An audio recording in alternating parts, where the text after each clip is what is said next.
Bonjour.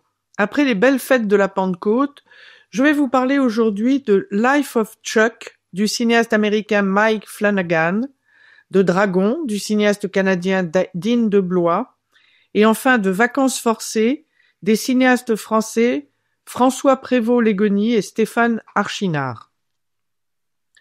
On peut être un spécialiste du film d'horreur et se lancer avec un immense talent dans un genre très différent, comme vient de le faire le cinéaste américain Mike Flanagan, qui avec Life of Chuck signe un film étonnant et très original.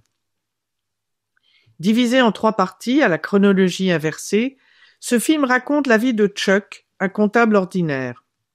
Dans la première partie, le monde est dévasté par une apocalypse qui détruit tout sur la Terre. Dans la seconde partie, Chuck, dont de nombreuses affiches de publicité se retrouvent sur les murs de la ville, se met à danser dans la rue, accompagné par une inconnue. Enfin, dans la troisième partie, c'est l'enfance de Chuck, élevé par ses grands-parents à la suite de la mort de ses parents, qui est racontée. Ce film original et fascinant est une superbe adaptation d'un livre de Stephen King que Mike Flanagan a déjà plusieurs fois porté au cinéma. Sans jamais tomber dans l'horreur, le cinéaste aborde de nombreux thèmes, tels que la vie, la mort, l'amour, l'enfance, etc. Chacune des 3 parties est dominée et filmée de manière différente, ce qui rend la mise en scène très brillante. Quant à l'interprétation, dominée par l'excellent Tom Hiddleston, elle est magistrale. Aussi émouvant que poétique, ce film étonnant distille quelques belles philosophies de la vie. Quant aux scènes de danse, elles sont superbes. Ce film étonnant restera dans vos esprits pendant longtemps.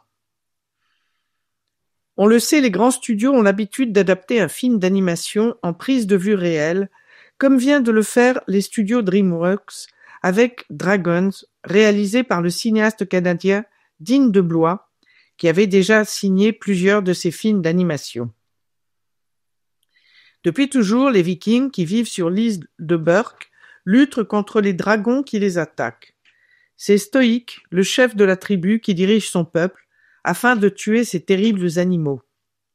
Mais Harold, son jeune fils, n'est pas très heureux de le suivre, d'autant plus qu'il vient de découvrir un jeune dragon blessé qu'il va recueillir et avec lequel il va devenir ami.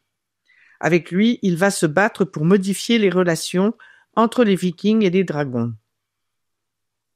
Ce film très spectaculaire et réussi reprend avec des prises de vue réelles et d'excellents comédiens l'histoire des célèbres films d'animation déjà écrits et réalisés par Dean DeBlois.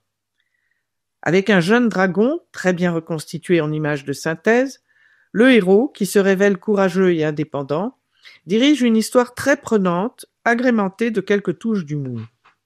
Les paysages sont magnifiques et ils servent de décor aux superbes scènes de vol des dragons. Comme on peut s'en douter, il y a beaucoup de violence dans les combats, ce qui fera réserver ce film très réussi aux adultes et bien sûr aux adolescents.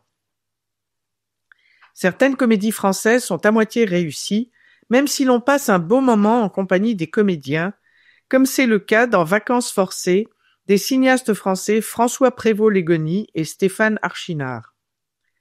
Quand Cyril, un agent de la SNCF, arrive avec sa famille dans la belle maison de vacances qu'il vient de réserver, il découvre avec stupéfaction qu'une autre famille a réservé la même maison, tout comme un éditeur accompagné de sa prochaine romancière. Malgré un début chaotique et pas très amusant, ils vont devoir tous cohabiter et s'entendre.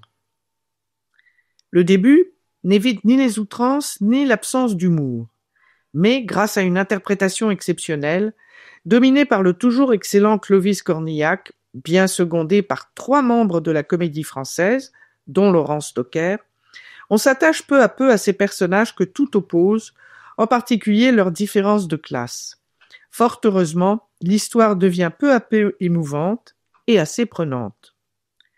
Je vous rappelle les titres des films dont je viens de vous parler: Life of Chuck du cinéaste américain Mike Flanagan, Dragon du cinéaste canadien Dean DeBlois et Vacances forcées des cinéastes français François Prévost-Légonie et Stéphane Archinard. À la semaine prochaine sur les ondes de Radio Espérance.